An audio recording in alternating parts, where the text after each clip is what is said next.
Like to call to order the District of Chetwynd Council meeting. Can I have the opening statement read, please? As we gather today on the traditional territory of the Treaty 8 Nations to conduct the business of the District of Chetwynd, we do so knowing that we are privileged to serve the citizens of this community, and we shall endeavor to conduct our business in their best interests. Thank you. Prior to adoption of the agenda, is there any new items councillors would like to add to our agenda? Councillor Nelson? I'd like to add the BC Hydro charging stations, as well as the downtown lighting. Not an install, I guess it would be the opposite of an install. When those BC Hydro poles will be coming down, as well as the paving stone completion.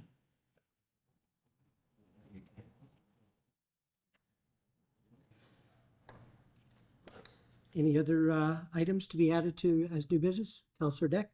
Yep, just the big dig that they're gonna be doing downtown. The big dig specifically what parts? Sewer and water replacement, I believe. Okay. Water? Okay.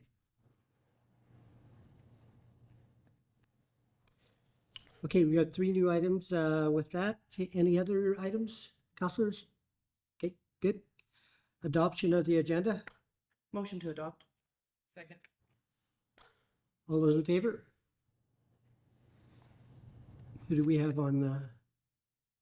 Do we have any councillors on Zoom? Okay. Okay, carry.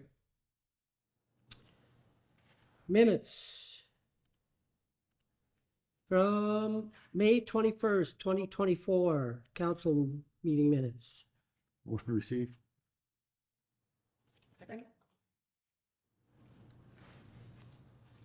Any errors or omissions? None. All those in favor? Carried. Minutes of the public hearing held on May 21st, 2024. Any errors or omissions? Let's accept them. Motion to receive.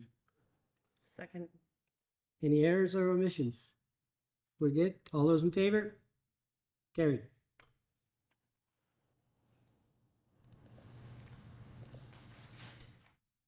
Delegation, Quan Li, CTI Plus Resources Ltd, Rocky Creek Metallurgic Coal Project.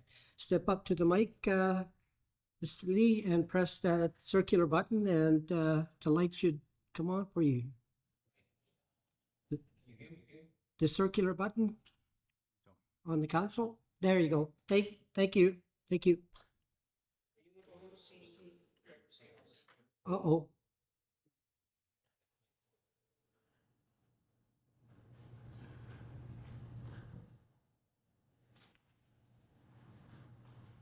Are we all up? I guess so, eh?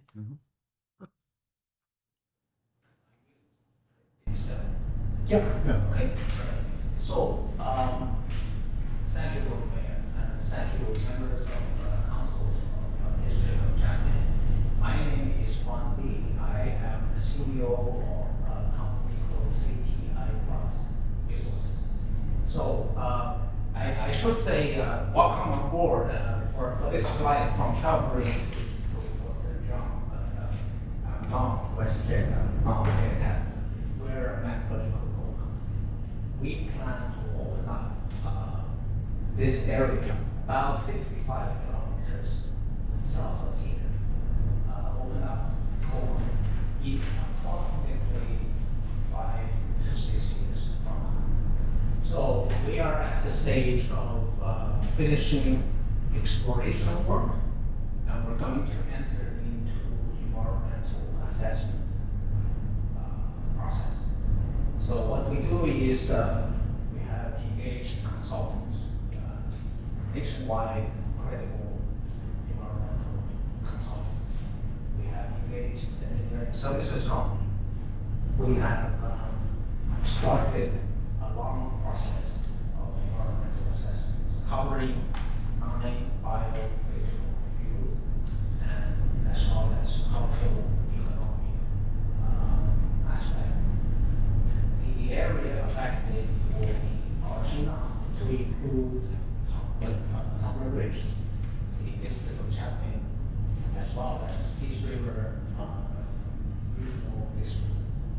So we are here today to speak to you because we want to engage with so the whole purpose of presenting to you is we want to engage the community. Let them know who we are, what we do, and what might impact, how they would see the project impact them. That's the purpose. If we can achieve that, great. So thank you again for allowing me to present here. We see this as a viable, important, critical platform to launch this community engagement process. We plan to have an open house here in the summer. We hope we'll be able to attract enough residents, community members to come to see us. And we hope they will ask lots of questions and start engaging. Okay. So my presentation will be approximately 20 minutes from now, which include a number of slides. So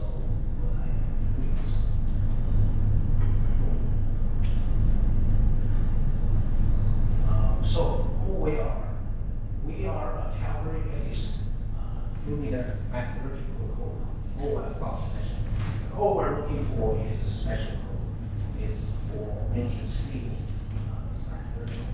It is not for thermal or power generation. So we are a Canadian company. We are based in Calgary. We acquired the licenses from the Crown in 2019. Then we focus purely on metallurgical coal. We started our exploration work in 2020. Post our activity due to COVID. And then we came back in 2023. We did more exploration work. And then we are now at the stage of environmental assessment, as I mentioned earlier. So we have contacted extensively with the British Columbia Environmental Assessment Office, as well as Impact Assessment Agency of Canada, which is the federal agency. We have taken advice from them on how the process should start, where it should be going. So we're just on that journey, onset of that journey, just starting. So a brief introduction of the team, myself, and Dr. Li is on the line. He's the scientist behind all the master brains of technologies and design and mining, chemical analysis, components analysis, code quality, etc. We have Judy on the line. Judy is our engagement focus for particularly the first meeting, but also include community members as well as stakeholders such as What is Judy's last name? Sorry? What is Judy's last name? Judy's last name is Mathematics. Thank you. Judy has a rich experience in engaging indigenous nations as well as stakeholders in local communities. We're very lucky to have her on board. So in the next few months, when we submit the IPE as well as the detailed project description to the EAO office, there will be intensive, active engagement activities with both First Nations as well as the local community stakeholders, frontliners, industry leaders, and developers.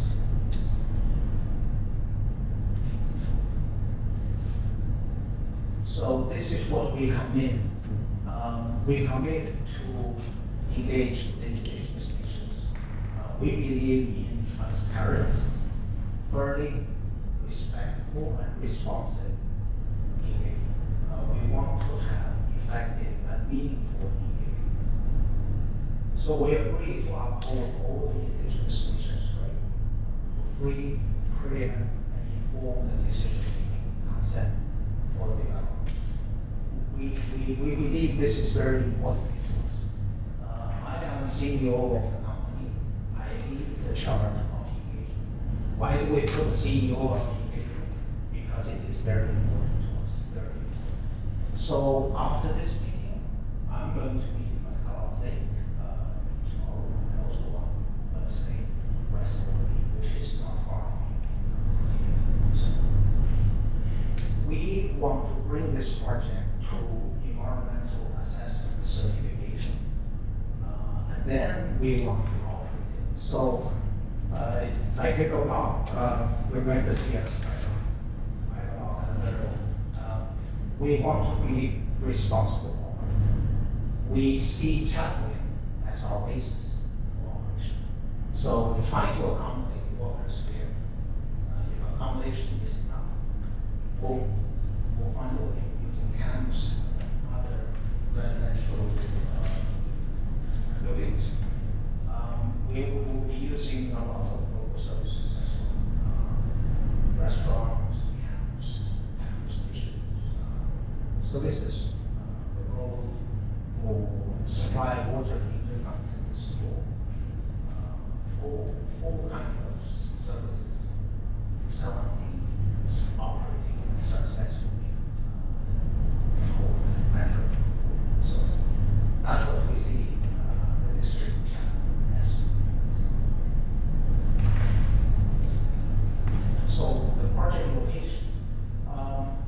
The project is located roughly midway between Tonga Region and Tonga Region and South Chetwynd. You can see Tonga Chetwynd right on the top, in the middle, Tonga Ridge slightly to the lower right.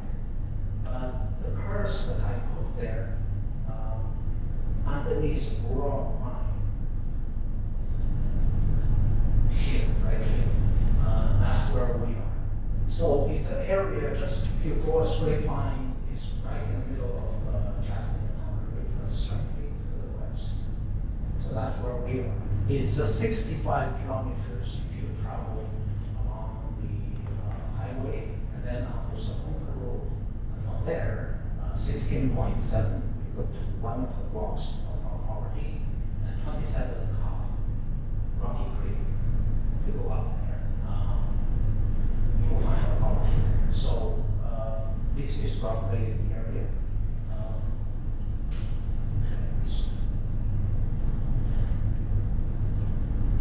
Here's the major structure component of our design code. This is very preliminary. As I said, we just started the feasibility study with our engineering consultant, Stantec. So you can see Stantec's logo on this map. So the code is basically, you can see the power line, the clean coal, road, as well as the open pit, which I will show you in the next few slides. So this is a better picture. If you go into this open pit coal mines.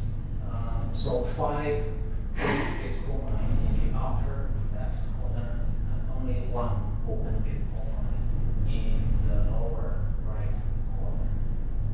There will be some other structures such as wash plant, such as maintenance warehouses, administration office, etc. There will be a tire shop as well. So if we go down to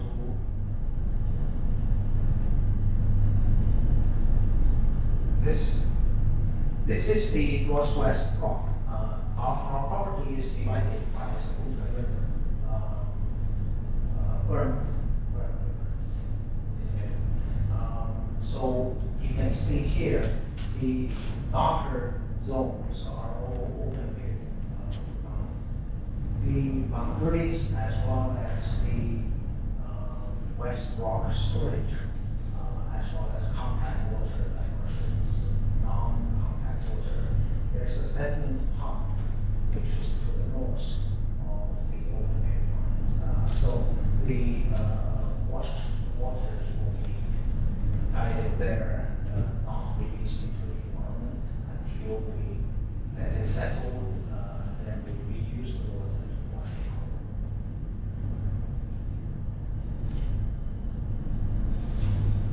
This is the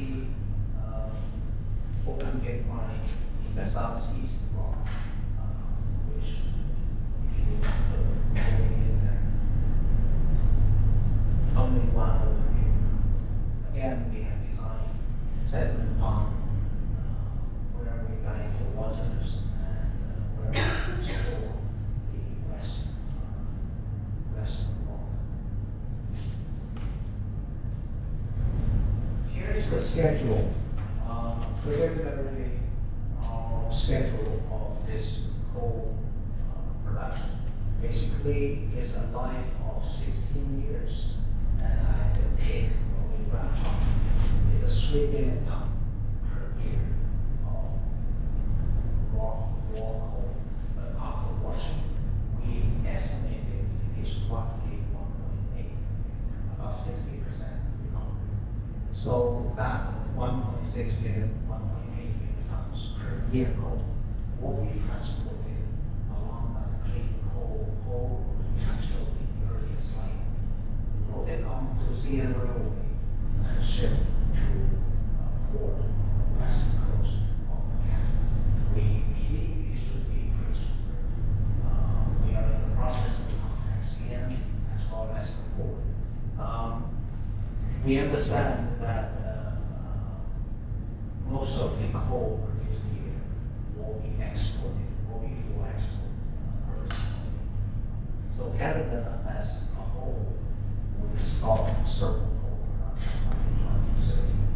But this is not virtual coal, so it can go beyond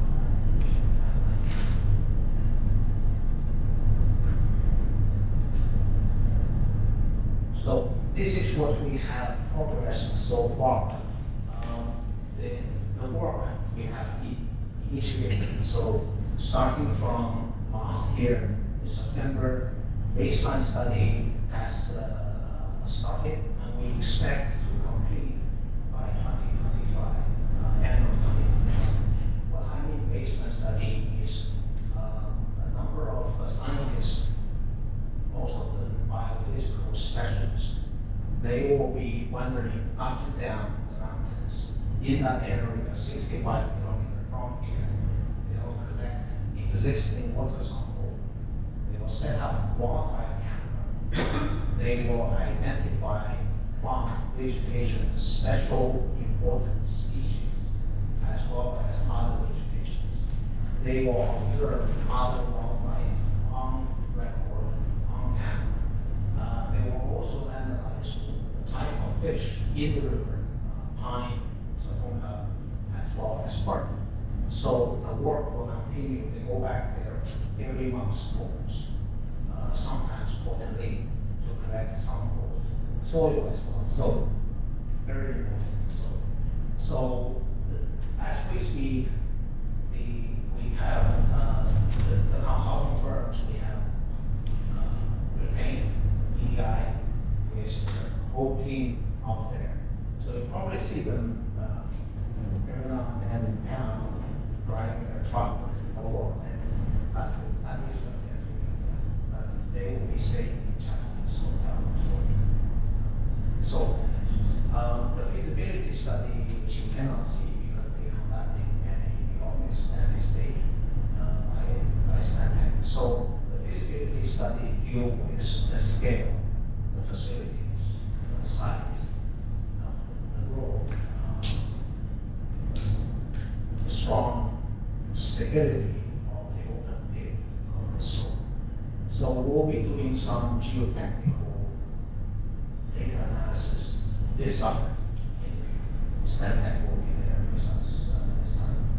So that work is ongoing. What we plan to do next, in the next 3 years, is we plan to bring the initial issue project description to the EAO office by the end of this month. So by then, we have gathered enough input from indigenous nations, local communities, stakeholders, as well as partners, government officials. So we have collected some already and gradually come together. And once the EAO receive that IPT, they will bring them out into the communities, stakeholders again, and we'll be doing another round of confirming the concern, including in our project description, and we hope to reach detailed project description by the end of this year. So with that, we will then also have the EA readiness. EA readiness means we're good to progress. We're good to, we have our case, we have our file set up in Victoria. So we hope to reach the state of application information requirements there at the same time. And also detail the project description I mentioned earlier. So basically at that point, we're ready. So process plan to be accomplished in April 2025, 4 months later. And then EA application we hope to submit in approximately 1 year, 4 months later, August 2026. So with that EA application submitted in, we will then enter into a review period as well as the decision-making process. We are confident we will get the EA certificate because of all that I just said, the scale of our study, as well as the size of our project, we understand very well of the concern of indigenous nations, as well as we understand the poverty of our coal, the poverty of the rock laying on top or laying underneath them. So extensive geohistory, lab analysis, coal or some analysis, so thousands and thousands of reports, thousands and thousands of water samples and analysis. So far, the data we have seen very encouraging. So that is where our confidence comes from.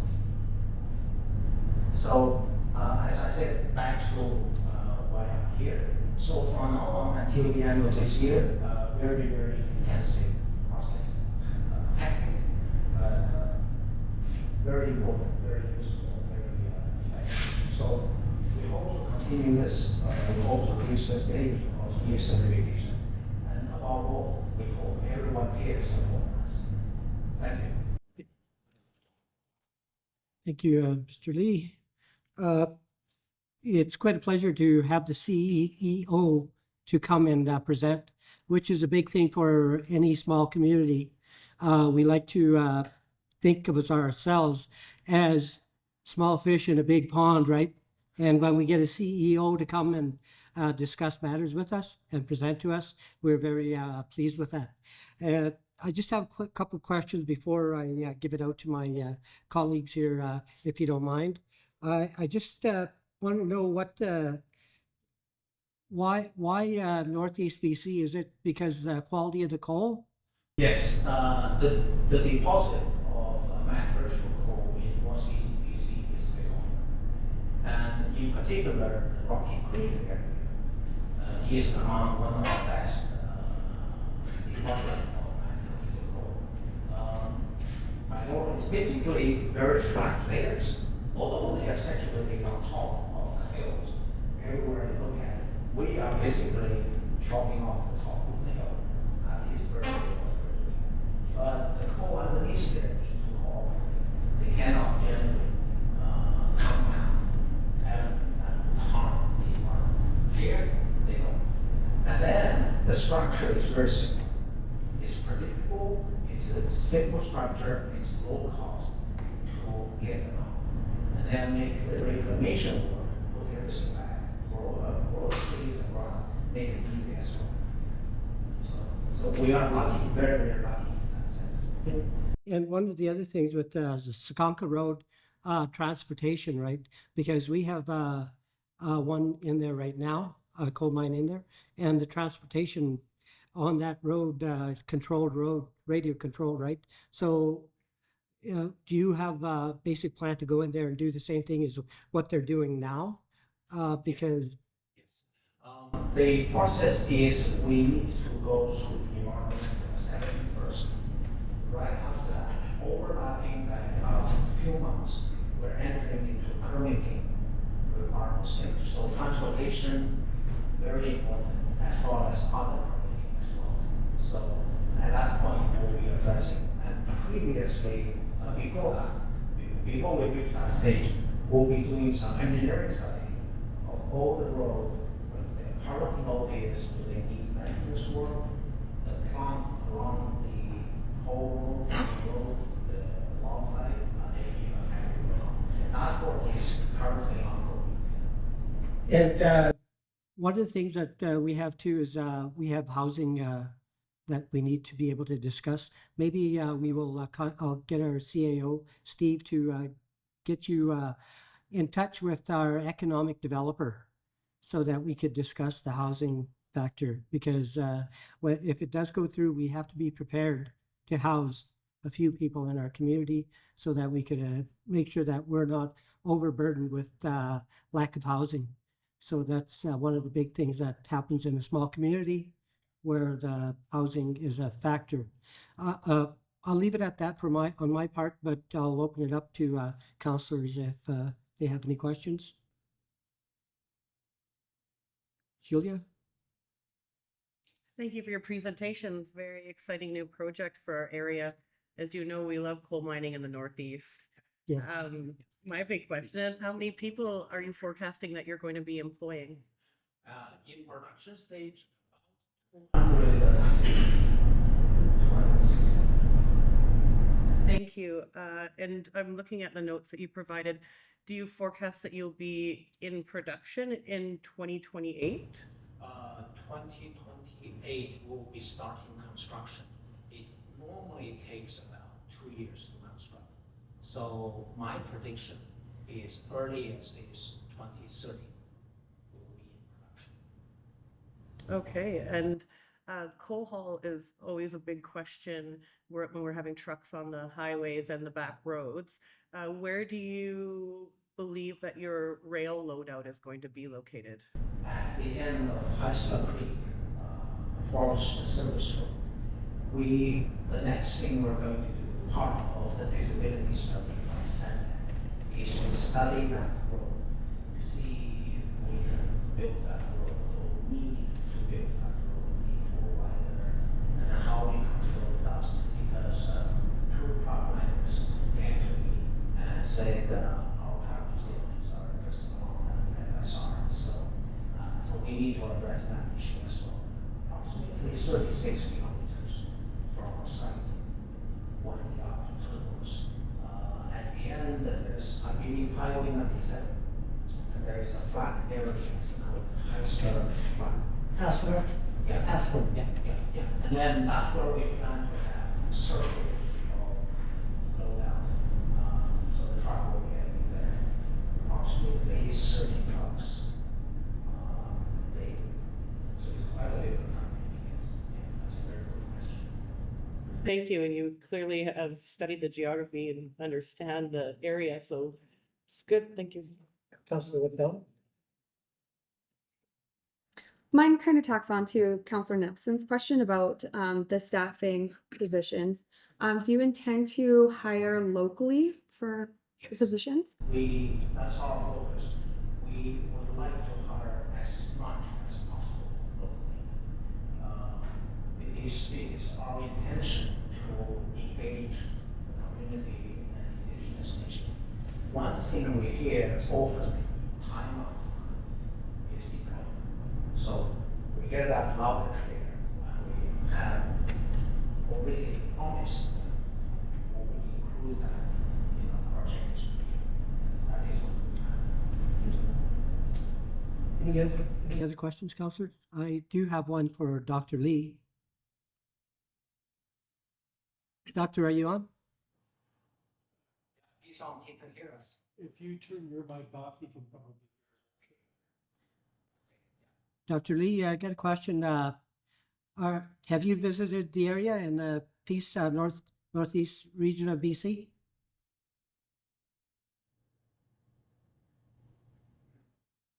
Oh, you might be on mute. You might be on mute, Doctor.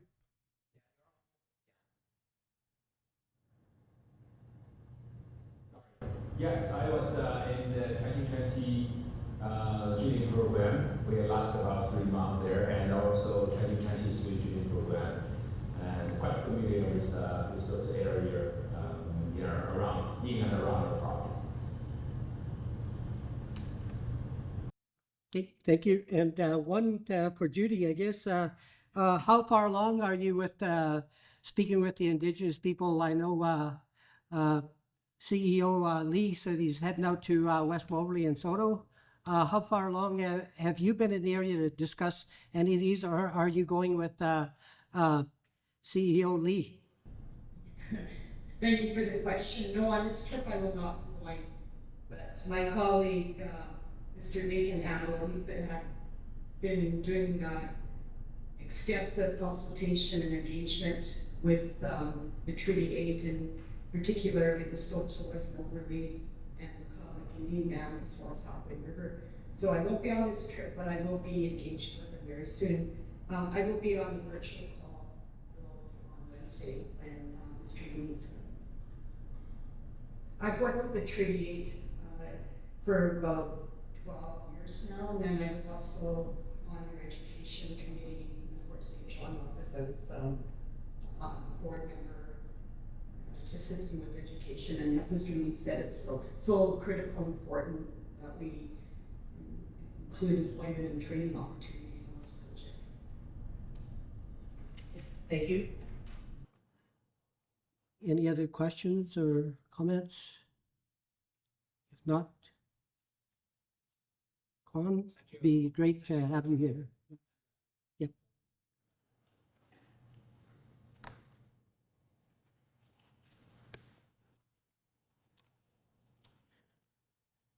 Thank you, Doctor. Thank you, Judy. How do you spell your last name? It's, I should have had it on the screen, my apologies, but it's spelled M-U-T-K-A-L-U-K.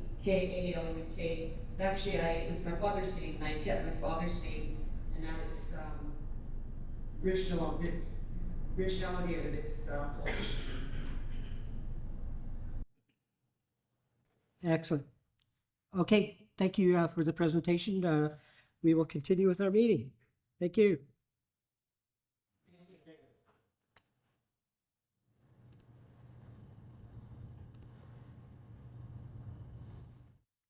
So with CAO Steve, we've got a note, we've got amendment.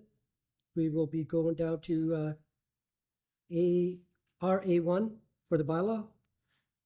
Okay. Okay.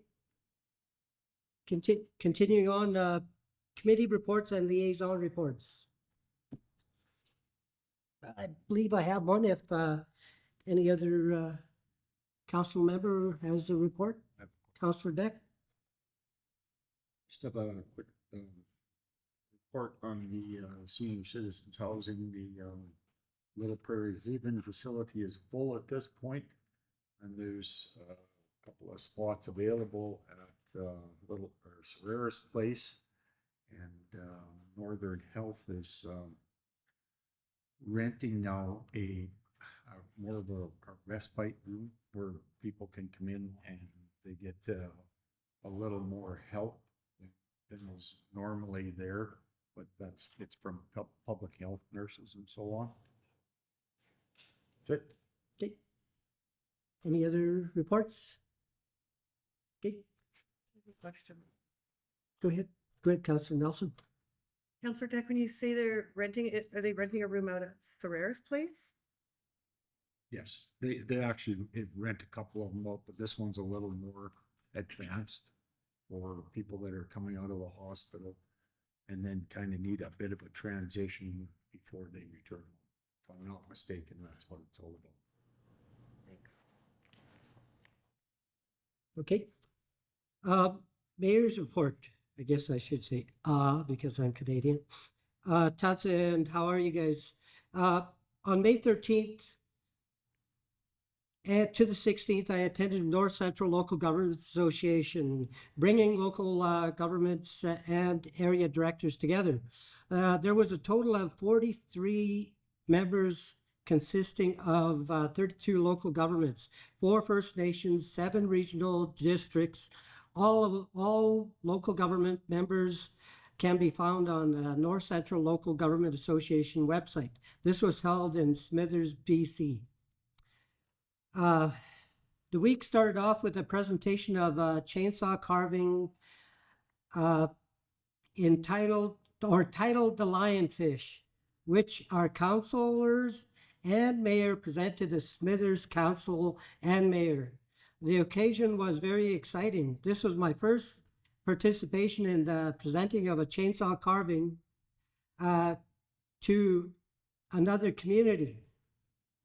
I would like to thank the Chainsaw Carving Committee for their hard work. They put on a wonderful event every year, happening the second weekend in June. I'd like to thank them very much. Without this committee, we do not have a chainsaw carving. It's very simple. So I'd like to thank them very much for that, and we wouldn't have carving to present to other communities. I also attended the Wet'suwet'en Culture Tour and Toboggan Creek Hatchery, which produces 100,000 fry, salmon, and coho. So during the early months with the fry, they're grown to be released. 70% of the salmon that is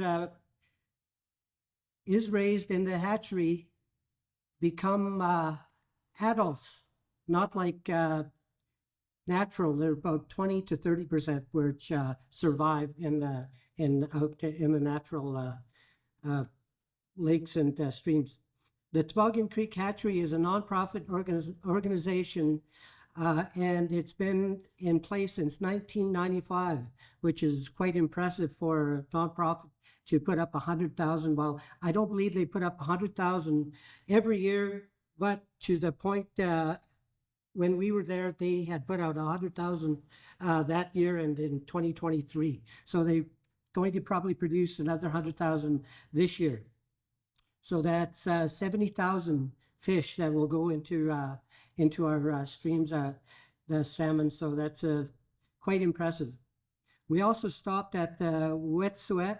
It used to be known as Morristown Canyon on the Bulkley River, the site of one of the oldest techniques of fishing called dip netting.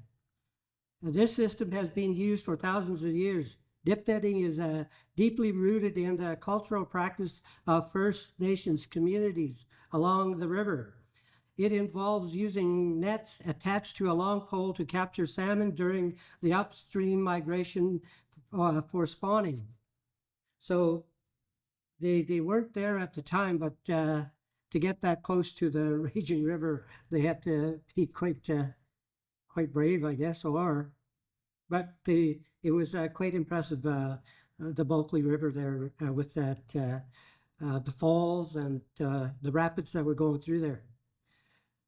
For the Civics Property Commission, the Splash Park should be opening soon, and the library move is scheduled to be moved in on the 4th week of June, or maybe the 3rd week. I believe I heard it was the 3rd, but they moved it the last little while. But we should be moved in by the end of this month. And usage of the rec center amenities is up from last year. So one of the comments was made from workers that come from out of our community to work in Chetwynd and around this area, that we do have quite a good array of equipment in our facility. So that bodes well for Chetwynd and our rec center. So thank you. That's all I have. So I need a motion to accept reports. Second? Okay. You, okay, go ahead. So you moved and Bonnie seconded. Okay, thank you. Got it? Okay. No discussion notes, correspondence.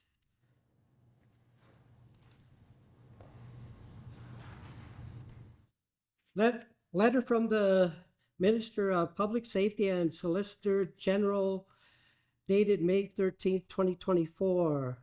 Support of Bill 34. What do you want to do with that? Motion to receive C1. Second. All those in favor?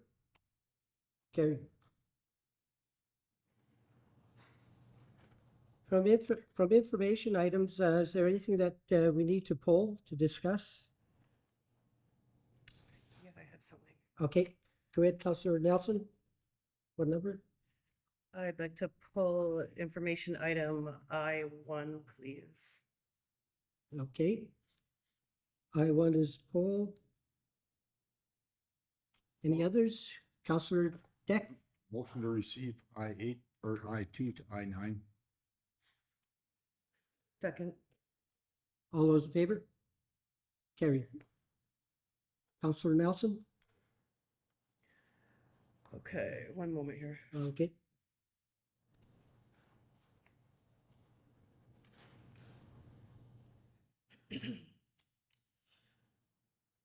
So, information item I1 is a letter from Canfor discussing the closure of the mill in Houston, BC. And when I read through it, when we were in Smithers, very close to Houston, BC, they made the big announcement, just like Chetwynd has received the big announcement from Canfor. And it's been rather devastating to a smaller community. And you can know that after speaking with the mayor of Houston and the great hope that our whole province was holding for Canfor to really make right by all the other closures, they were going to build something really big in Houston, and then they pulled the plug. And Houston is struggling already, and they're going to really suffer from this move. And I couldn't help but wonder, is there anything that we can do as a community to offer our support, being that we understand? Can we petition the province? More question for probably our CAO, for staff, to just say, what can we do to somehow help in a situation that's really difficult? Go ahead, Steve. During the tour, I had the opportunity to speak with both the CAO and the mayor of Houston. The polar mill that's being closed is actually the one in Prince George. That's one line on the Prince George mill. And the Houston one, they haven't said no. They just are suspending the reinvestment. I did have a discussion with them about how we've gone through that and offer our services any way that we can. And they'll reach out to us if they want to, but they're still kind of getting their feet under them. And I think they really don't want to get really aggressive right now with Canfor at this stage, because Canfor might still come back and reinvest.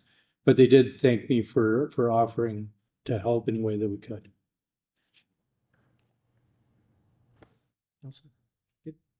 Well, thank you for that. It still feels like I'd really like to be able to do more, and it doesn't really feel like there's much that we can do, judging from what you just said. The fact that things happened at a level where we are not in control, but we are in control of how we petition or how we advocate for communities like ourselves and Houston and I guess Bear Lake, because Polar, they shut that down. And just a matter of moving fiber, that part in itself, it was called a pertinent agreement, that you could not move fiber out of the area without, having to manufacture it in that area. And this went away quite a few years ago in the 90s, I believe.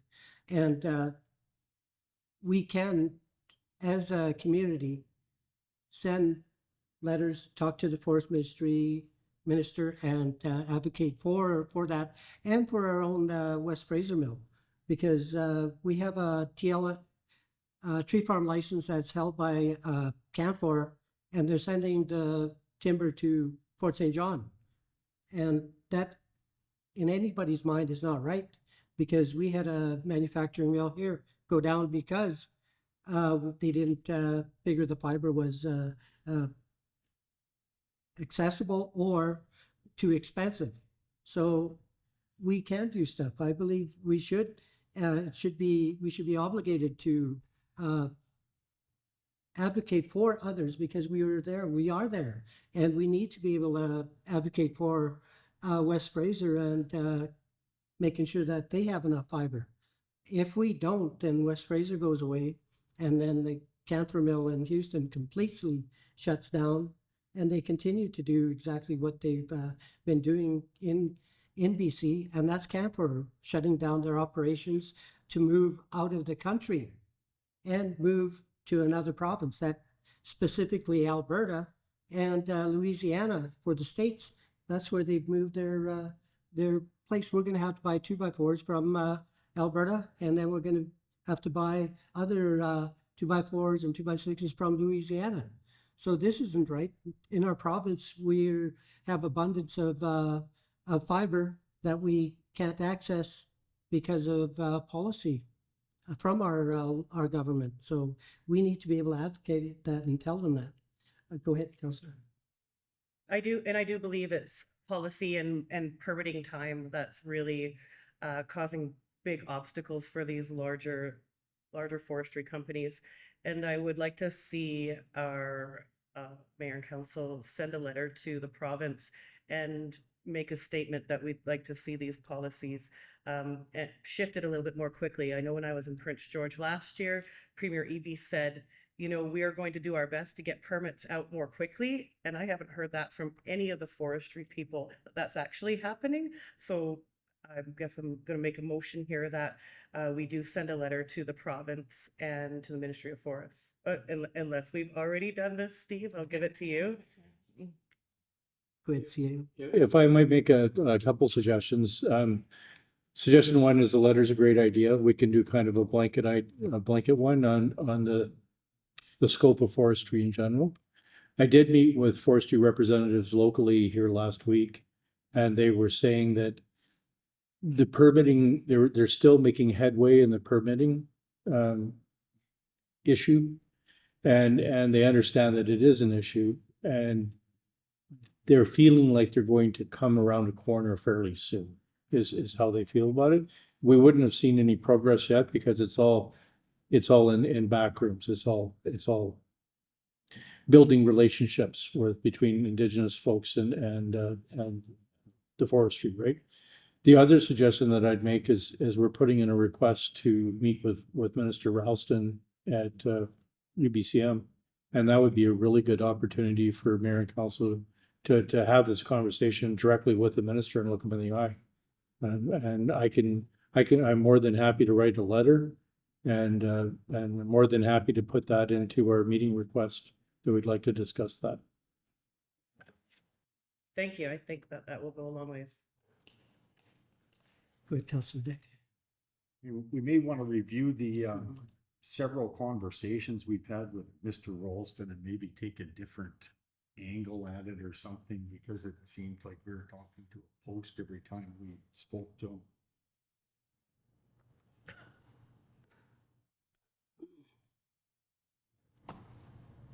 You getting all this, Steve? Post, tree, all related, right? So anyway, with the fact that we talked about Houston, we need to be able to put that in making sure that we put it in there so that it doesn't, if it's happening there, it's happening here. And to make sure that we have that understanding that we don't need our forest industry to be put in a way so that we can't get it back, because we're going in the wrong direction, regardless of the permitting. It's slowing everything down. And I know the backroom talk is that right now. It always affects us when they talk in the back room and we don't know what's going on in the front room. I think that's one of the big factors that goes on, and it's pretty easy from the back room to the front room not to understand what we're doing. But we do understand as councillors and as mayor that we're advocating for Houston and for others. I think that's the letter. As for talks with Minister Ralston, we only have a few minutes in UBCM. Yeah, I think it's about 15 minutes. If we want to talk, I think we have to ask for their deputy ministers or staff. I think that's one of the big things that I think we could get a half-hour meeting with the staff. Is that correct, CAO? We can try. I think we can. 15 minutes are for the ministers, but I think we can get longer ones for staff. We'll try. The point of my bringing that up is that we have a safety factor that we must talk with the forest minister about, and that's our knife act, making sure that the safety of all members of the community are adhered to. Because if we don't get our point across and he has some pertinent information and we don't bring back or we don't get across to him because we have other items on our agenda, we will miss that opportunity. So that's why I say if we're going to talk about the forest industry and permitting, I believe we should do it with staff and go right to Ralston about our safety factor of our Northern Initial Fire Attack Team, right, crew. So that's the reasoning behind that from the mayor's position.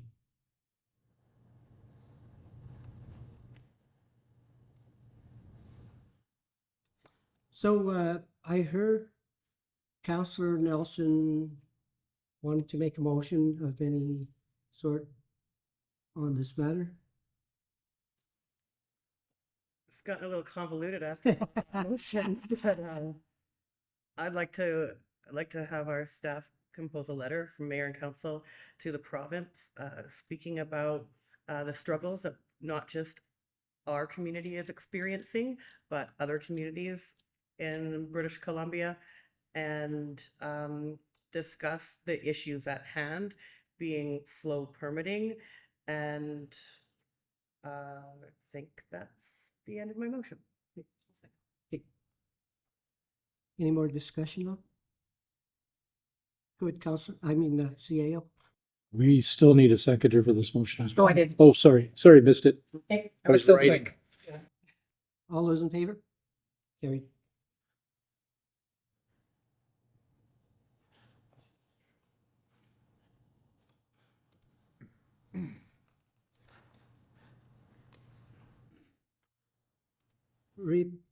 Reports for action. Zoning amendment bylaw, small scale multi-unit housing. I'll make the motion that District of Chetwynd zoning amendment bylaw number 1176, 2024, small scale multi-unit housing be introduced and given first, second, and third readings, and that the public hearing be waived. Second. Discussion. Councillor McDonald? Why is the public hearing waived? Staff? We knew you would ask that question. This is a really unusual situation. You don't see it very often with bylaws. Basically, what's happened is the provincial government has levied legislation and has said, you will do this. And as part of that, it's in the charter, it says that public hearings are waived because it's not something that we really have a choice on. It's part of the housing crisis solution. And so basically we've been directed to, but because it is a bylaw, it requires that we have first, second, third and pass it and then add it to our bylaws. Thank you. And what charter are you talking about? Is that the new housing charter? The community charter. Community charter? Okay. Thank you. Okay. Any more? Is that your question, Councillor Deck? It kind of answers my question. I think it's a little heavy-handed that they're pushing it. I think it's a good idea, but I think it's a little heavy-handed. That was feedback that was shared by many representatives of local government through the process. There was, in the Zoom meetings, there was quite a bit of spirited discussion about it because it is quite a bit more forceful than the province usually is when telling local government how to govern. But because it's been defined as such a pressing issue, they wanted to make sure, and for us, it's fairly non-threatening. It's any single residential home, we're supposed to allow a secondary suite. So it's not going to have a huge impact on our community, but you know, because of our size mainly. Yeah, it just smacks up the lack of consultation as in several other issues we've had. TFLs, the Caribou Recovery Program, just, we just have no input into anything. Councillor? I do see this being positive for especially communities that are more densely populated. Shouldn't be much of a problem for us. My question is in regards to setbacks and height restrictions. All of that would still stay in line. So if you're allowing a carriage home on a property in the rodeo sub, it would still need to fall in line with the rest of the OCP and all other bylaws, despite that it is being allowed, correct? Well, there are changes to some things like minimum setback of principal building from rear parcel line to be changed from 9 meters to 6 meters. It changes the maximum building and structure height from 10 to 11 meters. Accessory buildings, it changes from 5 to 8 meters. So there are changes, but they're not huge. Like you still have a healthy setback, but they have tweaked it to allow the construction of that carriage house. Thank you. So do we, CAO, do we adopt that into our bylaws then? Or is it automatically forced upon us? No, this becomes part of our official community plan and part of our bylaws. Heavy-handed?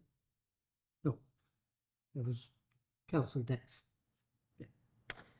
Thank you. Okay, all those in favor? Those opposed? Duly noted.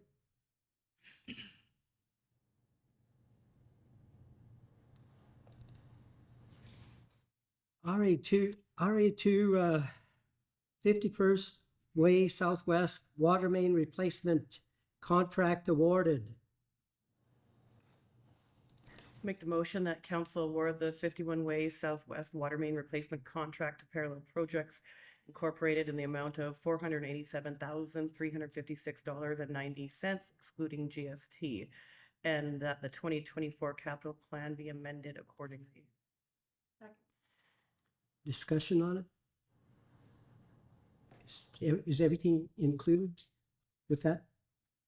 Desiree? Like paving and if we're breaking any pavement? I didn't include asphalt pavement restoration in this one, so that will be done next year. Okay. Councillor McDonough? What is the discrepancy between the bid price and what we budgeted for? 87,000. Thank you. Any more? Okay, all those in favor?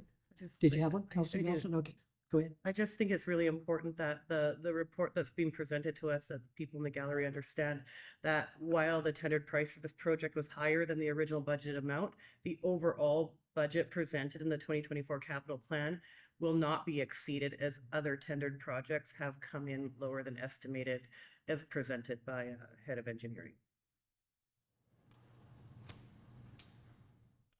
Good explanation.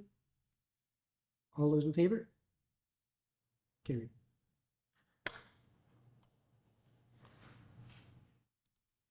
RA3, purchase of survey equipment.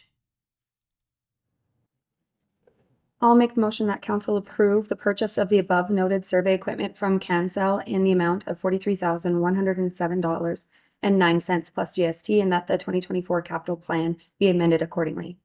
Second. Discussion. Go ahead, Council McDonald and Councilor Deck. So who within the district of Chetwynd, do we have any certified surveyors already employed, or is this training that will need to be done as well? We will be taking training. We don't have any, certified surveyors. The certification that surveyors would go through is, pretty extensive though. So this would just be construction surveying, which doesn't require specific certification. We would, our engineering technician and myself would plan to take probably a 2-day course. Councilor Deck. I just had a quick question on the math on the payback. At the we spend between $5,000 and $12,000 a year now, and you said there was a 3-year payback. At the maximum $12,000, that'd be $36,000. That would be still $7,000 less than we're paying for. It's 5,000 to 12,000 per project, not per year. Yeah. Also, is there with any computer equipment I've come across, there's continuous upgrades that have to be paid for and everything. Does this fall into that category? There are some software fees annually, just like our AutoCAD, we pay around $2,000 a year for their correction software. Thank you. Okay, go ahead, Councilor Nelson. I do like the idea of being self-sufficient on another level. Can you tell me, Desiree, what we spent in 2023 for our survey?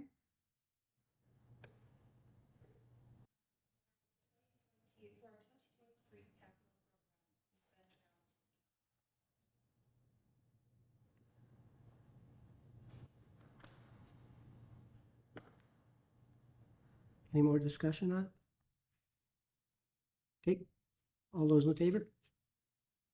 Carried.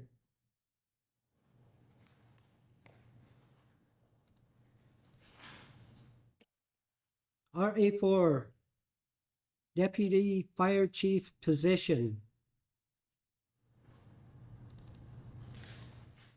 I'll make the motion that council approve the District of Chetwynd application for the proposed deputy fire chief position for the Chetwynd Volunteer Fire Department through the Northern Development Initiative Trust. There's just a word missing there.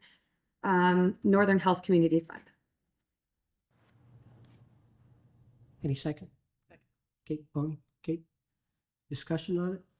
Go ahead, Councilor McDonald.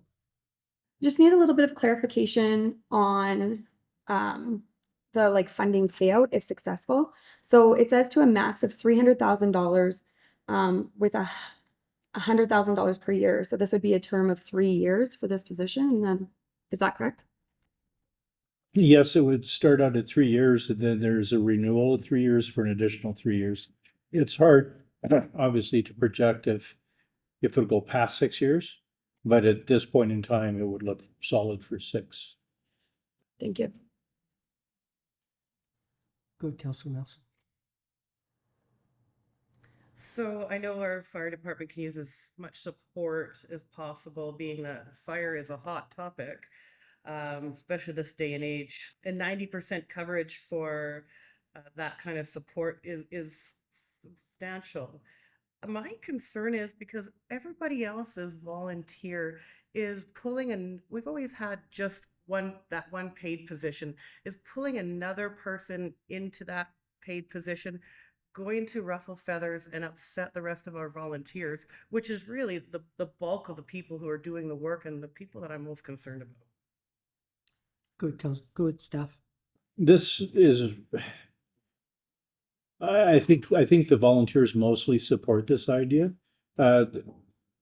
Generally, the model you refer to with one paid chief is the way it was always done. And then almost all the small communities in this area, because of the increase in responsibilities and duties, fire smart programs, wildfire, et cetera, have added a deputy fire chief. So now there's deputy fire chiefs in Charlie Lake and Taylor, Hudson's Hope, Mackenzie, Tumbler Ridge. All the small communities around us have had to go to this to try to take some of the pressure off of the fire chief.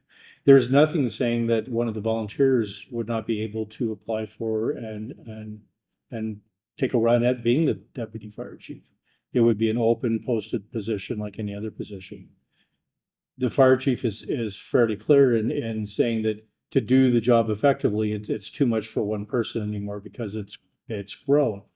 And one of the biggest obstacles that have in the path of this growth is that it flies in the face of we've always done it with one paid person. But everything has evolved. We don't get the level of volunteerism anywhere that we used to. And the time has come where the need has been identified to add another paid position. Councillor Dick? Are we gonna look really strongly to the volunteers and ask each one of them if they're gonna be willing to do this or want to do this? The fire chief has already spoken with the entire group and individually about it and talked about what people would need to do to be successful in it. The commitment, the training. It's going to be one of the things that we want to do is we want to overlap the shifts between the deputy fire chief and the fire chief. So this position will be working weekends. And that's one of the ways we want to reduce the costs. We're still crunching numbers. I've got people on both sides that say that it's going to break even or actually save money. And then I have a chief financial officer who remains to be convinced. And so we're still negotiating that part of it. But by doing the weekend coverage and reducing that paid on call and the paid overtime, we think that at this time it looks really hopeful at making up the difference. Councillor Nelson? Just one more. So if we don't receive this funding from NDIT, we will not be proceeding with the position. Is that correct? Correct. Any more questions? Okay. All those in favor? Okay, carried.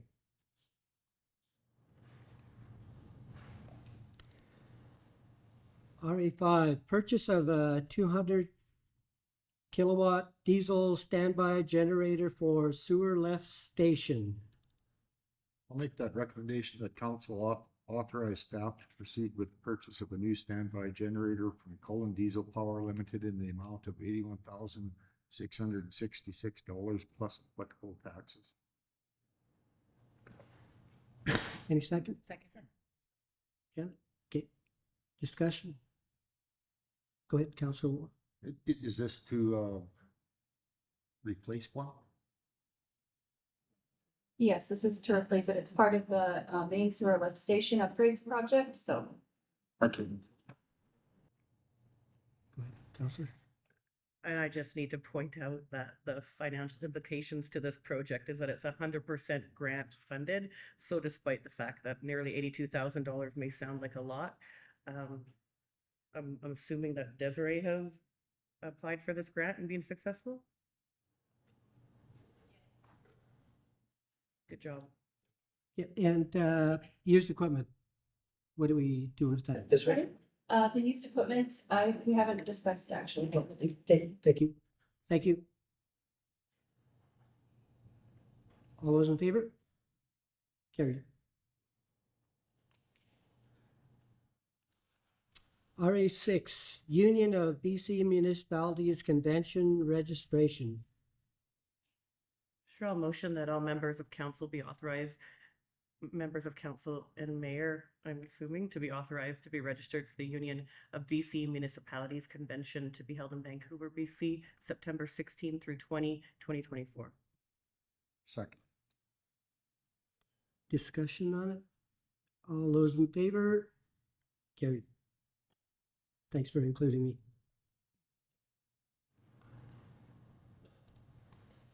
RA7, BC Housing Development Variance Permit, 01-2024.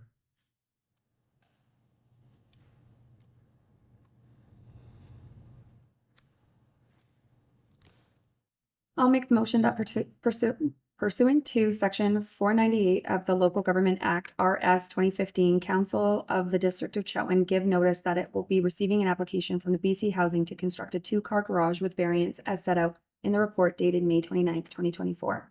At Lot 4, District Lot 1814 PRD Plan 31468, 4744 48A Street Northwest within the District of Chetwynd boundaries, and that the administration be directed to advertise a public input opportunity with respect to the above application to be scheduled for June 17th, 2024.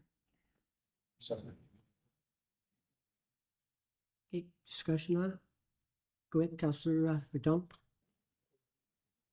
Out of curiosity, like I believe I went by this property. I was having a hard time looking at the map for it. And then again, for some reason, when I go to Google properties, it doesn't show me exactly where in the community, which I'm finding a little bit frustrating. But so I believe I went by this property this morning and there is a for sale sign in front. What is that? Does that matter at all? No, it doesn't, I don't think. Okay. It's BC Housing and it's subsidized housing. And so they've requested basically to just build a garage on it. I believe that for sale sign is for a small lot located directly in front of the complex, but not for the complex. Thank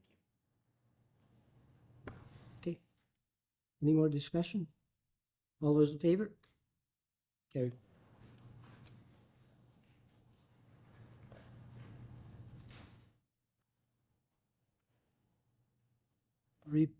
Reports for information, grant and aid.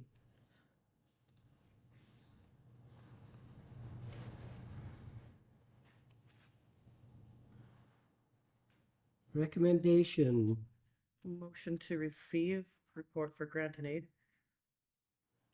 Second. Do I need a second? Okay, discussion? Councilor Beck, you good? Okay, all those in favor? Oh, Councilor Nelson? Yeah, so last year we allocated the 400,000 from the library construction under grants and aid. Would this lend itself to mean that we have additional funds for 2024 that for our communities and sporting groups? CAO? Are we passing? Yeah. I'm not quite sure how to take that, but the 400,000 was a specific allocation that was made by council for last year during the budgeting for the additional amount. We had already given $1 million the year before, and council agreed to give another $400,000 the following year in the budget discussion. So it's all part of the grant and aid. It was money that was allocated specifically for this, and it was added to the grant and aid budget for that. So it's not like it's hanging around every year. And I do understand that, Kevin. Do you know what our budget is for the entire fiscal year for grant and aid? 110,000.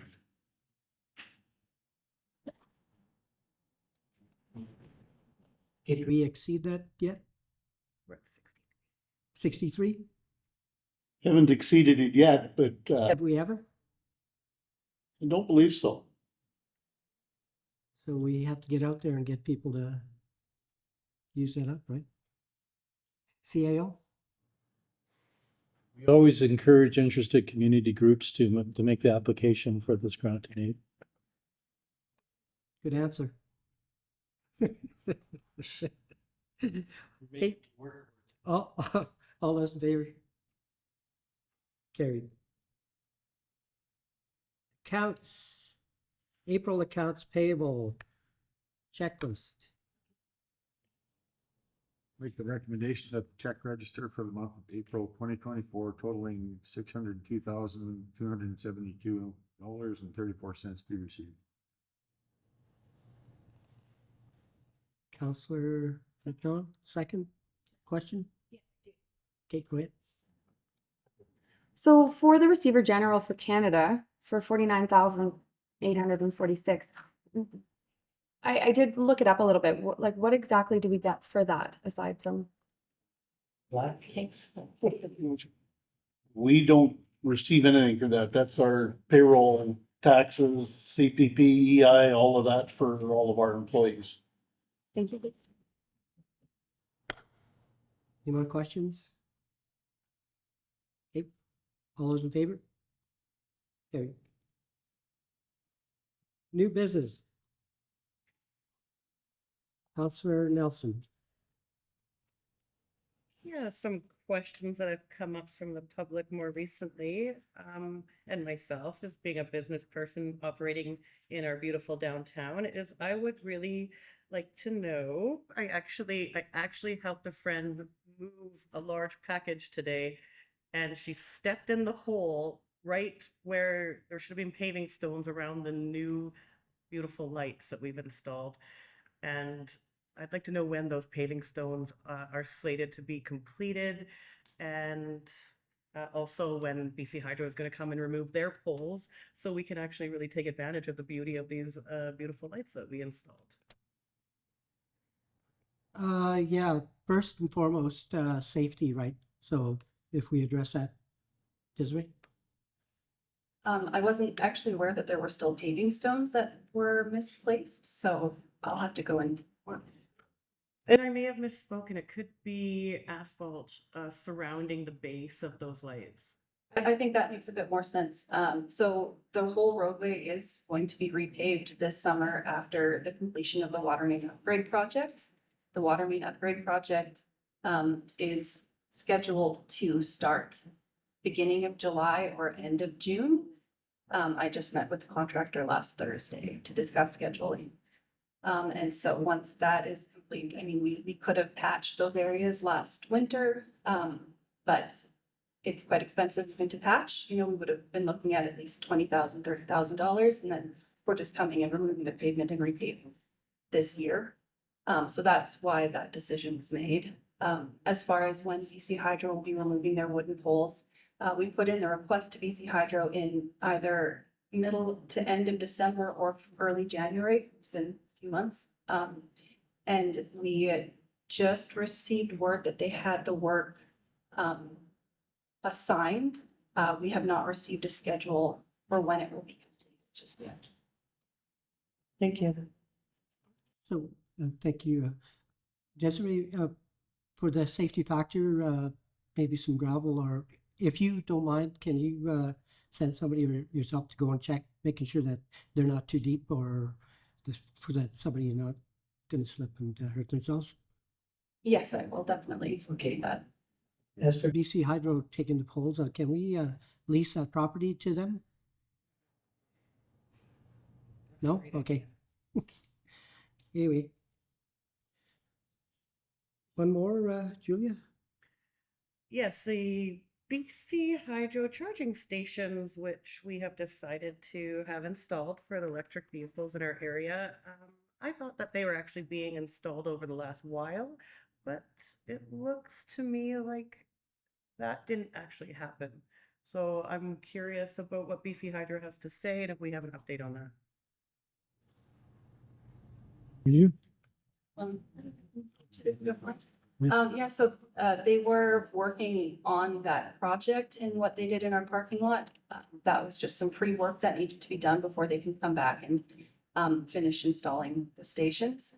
I did receive the final design drawings and reassurance from BC Hydro that it will be, construction will begin in the next 2 months. Thank you. Did we cover them? Hydro poles? What about the water? We're good? Okay. At this time, give the opportunity to the public for public. Oh, go ahead, Councillor. And I did have the one, Okay. and then another one came to mind, a quick new business one. The first one was the dig we're gonna be doing downtown. Water main, eh? Yeah, there's a lot of companies in that area that run on appointments and everything like that. And I think they need a fairly large, as much of a buffer zone as they can give. Like if they're going to be shutting down the water for several hours on Tuesday the 23rd or something, for example, I think they need a lot of forecast. The more the better, the more they know. We will, they may experience some very short outages, but we will be installing temporary overland water service to each of those properties. And so that, because the water that's supplied to them is not at all, connected to the upgrades that we're gonna be installing, it has no impact. So they should be able to have water almost entirely throughout. There might be the odd 1 or 2 hour outage, and we will provide plenty of notice before that. And that would only be for like final tie-ins or switching over to the new system from the old. So, And maybe just a little bit more information. They seem like a little antsy to me. they are, we still don't have contract documents signed. And so I'm planning on distributing some notices to the businesses in the area this week, even without contract documents signed, but that is kind of why. This puts my mind at ease, and I'm sure if they heard this, they feel a lot more comfortable. Thank you. And then I had one more thing. I was going to bring it up last meeting, and I forgot about it. Councilor McDonald had sent an email in regards to Merit looking for a refund on their hospital taxes, and I thought it was a extremely good email. Also, I had mentioned that we withhold taxes because of our hospital shutdowns, and are we going to be doing anything in that regards? Well, it's fairly new territory for this CAO. I'm still trying to figure out how to go about that. I mean, we're taxed and withholding. They've said they're going to withhold their taxes, but have they actually withheld their taxes is kind of the question at this point. I thought they were going for a request for a return. I believe they billed the provincial government. In the article that I read, it was that they had sent a bill. We're trying to figure out how best to do that. We haven't forgotten. We're looking at it. It's just how we're going to do it. Kevin and I can talk about that more when he's back from holidays, but yeah, we just want to do it right. Yeah. Thank you. All right. Okay, at this time, if the public has any questions on any of the items that we've discussed here today, this is the opportunity. Any media questions? Okay. Not hearing any. Adjournment? So moved.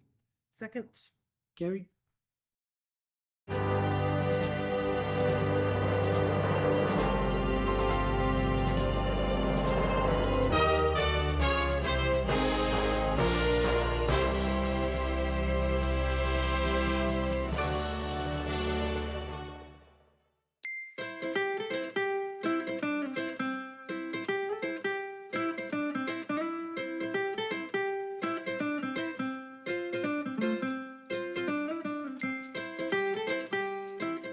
Hi, I'm Jillian McDonald, local Tim Hortons owner for Chetwynd.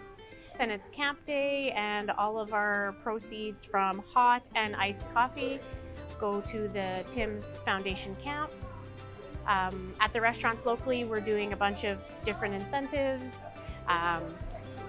Pick a sucker for a chance to win a prize. We are doing toss a toonie for prizing, as well as selling Camp Day bracelets and Camp Day socks. So in the 30-year history of Camp Day, we have nationally raised $225 million and helped send over 300,000 kids to camp between the ages of 12 and 16. Come on down to your local Tim Hortons, or if you're in Chetwynd, come see us. We have police officers washing windows in the drive-through lane, which is always a fun time. Please come and help us send a kid to camp.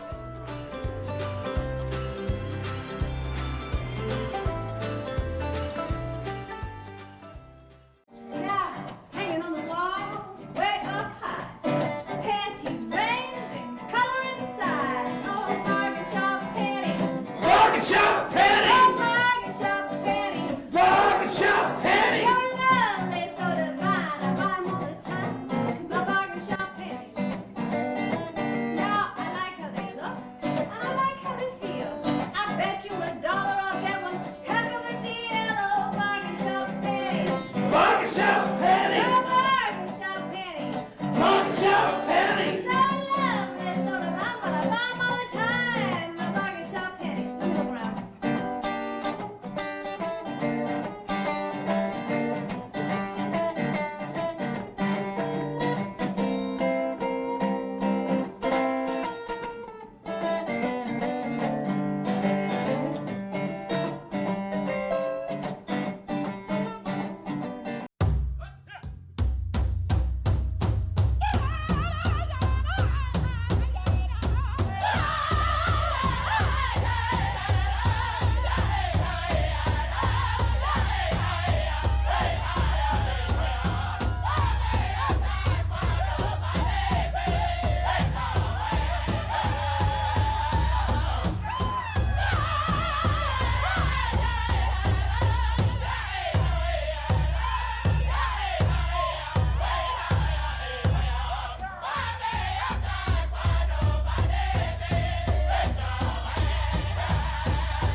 Remember me, when the sun comes up in the morning sky. There I will be, soaring with the eagle so high, feeling free. Remember me, down the road, hand in hand, you and me. Hey-oh, hey-oh, hey-oh.